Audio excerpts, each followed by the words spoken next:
বল কি বলবো? এটা কোনে দেবো তাই বল। কি এটা? এটা ফেজ না, এটা দিয়ে কি করবো? কত মোটর?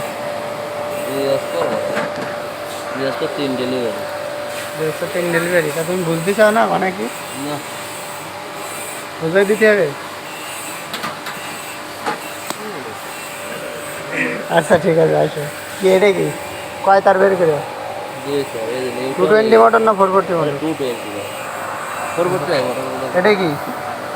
ফেজ আবার একবার জিজ্ঞেস করছি। এটা একটা কাটাউটি লাগা দিবা, আর এটা নিউট্রালে লাগা দিবা। এটা কাটাউটে লাগাই দেবো। আর যদি কাজ যেখানেই থাকুক এটা নিউট্রালে লাগা দিবা। দিলে এটা অন হবে, এটা অফ হবে। বুঝছি, এটা অন, এটা অফ হবে। আর মোটরটা এই জায়গায় লাগাই আর দেবো। মোটরের একটা এখানে আর একটা নিউট্রালে লাগা দিবা। এই জায়গায় লাগালে হবে না? কোন জায়গায়? এখানে লাগালে হবে। এই 3 শটের এক জায়গায় লাগা দিবা। ফেজ আর মোটরের তার একটা নিয়ে এই নিউট্রাল যেখানে দিবা সেখানে ডাইরেক্ট ওই যে ড্রয়ার টেকনোলজি। সেটাই ওকে, সেটাই বুঝেছ? বুঝতে পারিস, কিন্তু তারপরে একটু ওস্তাদ কথা শুনে নিলাম। আচ্ছা ঠিক আছে, তাহলে ধন্যবাদ দাও। ধন্যবাদ। শেখ এসব শিখবে আমাদের কাছ থেকে, বুঝলি? গাইস দেখেছেন? 30 বছর তাহলে ধরে ধন্যবাদ দিবা না, তো আমি আজ শিখিয়ে দিলাম। 30 বছর ধরে কাজ করে কারণ এখন জানিস না কন্ট্রাক্ট কিভাবে লাগাতে হয়। তোরা আসলে আল্লাহ কি হয়ে গেছে? মাফ করো।